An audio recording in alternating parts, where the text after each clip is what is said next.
What's up, guys? Changing the strings on my 5-string bass today, and I thought, why not film a video? I'm gonna try to give it a setup. I don't really have the tools to do like a professional setup, and so that's why it's gonna be an old school setup. Because back in the 70s and 80s, they didn't just have tools to do these setups, so they kind of had to do it by eye and by feel. So that's what we're gonna do today. Because it was a Harley Benton progressive series 5-string bass in white. It's active.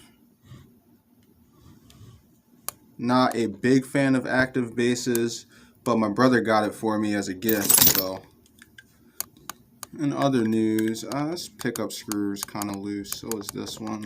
I'm gonna try to fix that if I can find my tools. Of course, it's right there. 1 second. So, anyway, had some pretty interesting things happen to me in the last few months. One of those things being a close friend of mine committed suicide, and I found her on the floor of her apartment. And so if you guys want to know why I have not been making videos so often, finally got the right drill bit. There we go. If you guys want to know why I haven't been making videos as often as I used to, that would be why. That happened on May the 12th. Remember it like it was yesterday. Pretty traumatic moment. One of the worst days of my life for sure. And so anybody who is considering committing suicide, I understand. I really do. But you should consider who is going to be the person that will find you, because I found her, and I don't feel like I can ever be normal again as a result. And she doesn't have to live with that, but I do.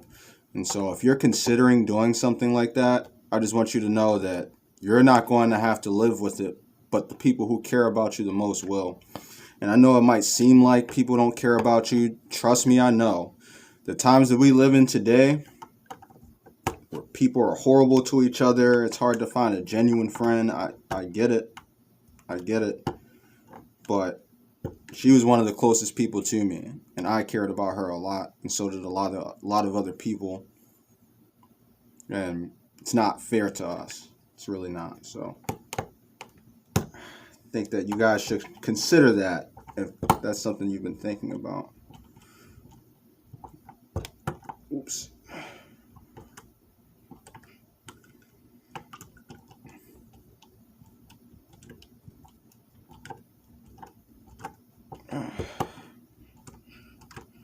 With my luck, I'll have damaged my bass by doing this. I think that's good. Oops. Almost scratched the paint.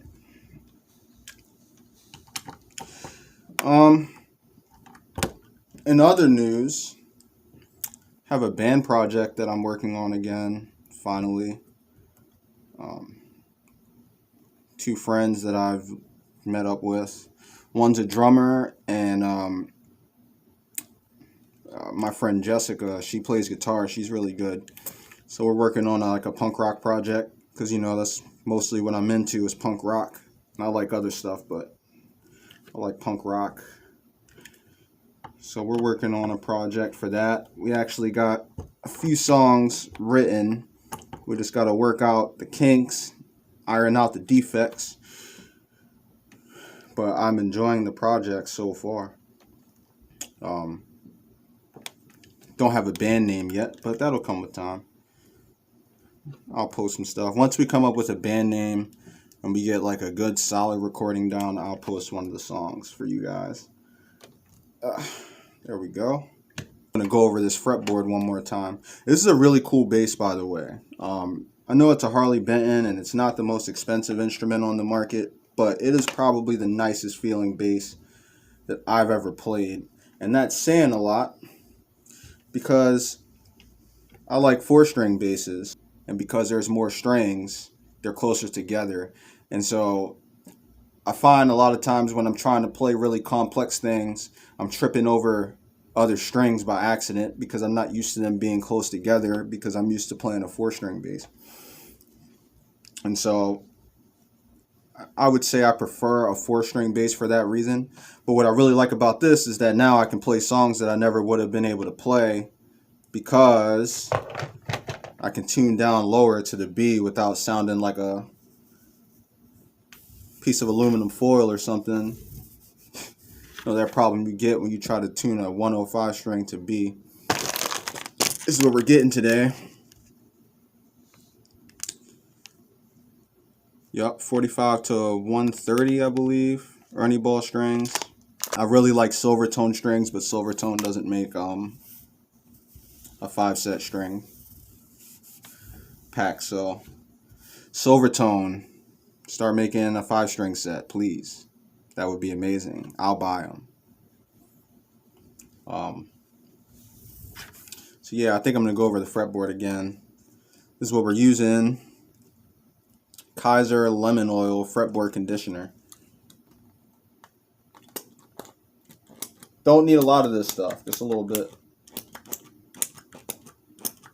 Maybe like one spray on each part of the fretboard. You know, not a whole lot. I guess you're not supposed to let this stuff sit. That's what Dave says from Dave's World of Fun Stuff. He says you're not really supposed to let this stuff sit. Oh man, I'm gonna have to wash my hands after this.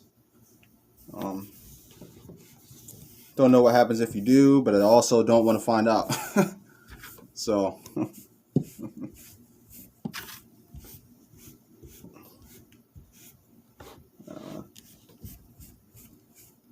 there we go. Get the back of the neck.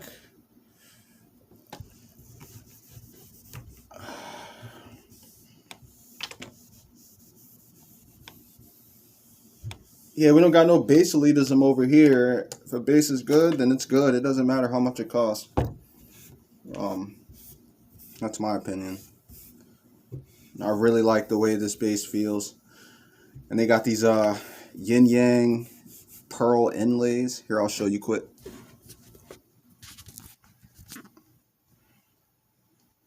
See that? Yin yang pearl inlays on what they are calling a rosewood fretboard. I don't know if it's real rosewood. So I'm not even sure that they make basses with real rosewood anymore. I know people try to say like, oh, laurel is the same thing as rosewood, and I disagree with that. I definitely disagree with that. I'm a rosewood fan, not a big fan of the maple neck. I have one bass that I know has real rosewood on it. Maybe two. Yeah. Because I have an old Lotus bass. I think it was made in like 94 or so. And they were still using rosewood back then. But it might be Indian rosewood because the bass was made in India. I'm a big fan of the Asian rosewood. Now, laurel is okay. I don't mind it. I feel like I'm starting to mind it less and less the more I play my PJ bass. My PJ bass has a laurel fretboard. But yeah, I'm mostly a big fan of the rosewood. It just feels so effortlessly smooth when you play with one. So, all right, I think we're good right here. I'm going to let this bass sit for a second, let the fretboard soak up the oils. Then we're going to get the strings on. Yeah, maybe play some Slipknot. When I started putting the strings on, the nut came off. Now, I don't know why I didn't think of this. When you first change the strings on a new bass, a lot of times the nut will come off. So I'm halfway through tuning or putting the B string on, and the nut comes off. And I'm like, oh man. So I had to kind of hold it in place and then it's a big mess. But I got the strings on, so now I just got to tune it. And neck has a little bit of a banana. So I'm going to turn the truss rod back a little bit.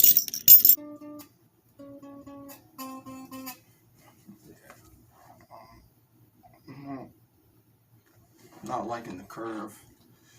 Here we go again. Stay tuned.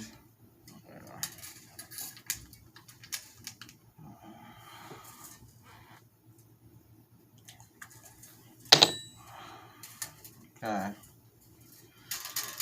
See what we get. I think I should have the neck pretty straight at this point. Once I add the tension.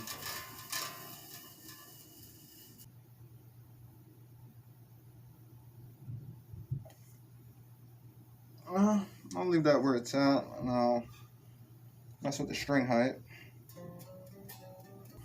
Okay, so the G string is too low. The A string is also too low.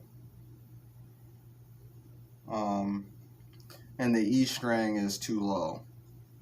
So we're gonna have to raise those. And the B string is high as hell. I mean, high as hell.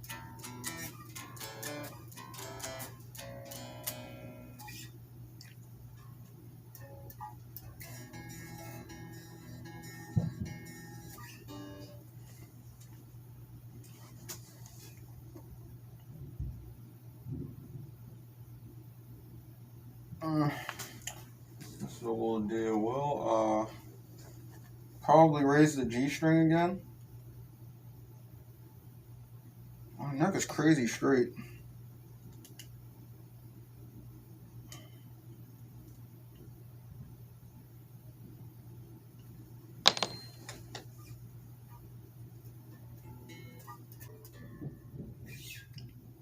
I think we're gonna leave it like that. I could mess with it a little bit more, but I like the action to be kind of low, so we're gonna leave it right there.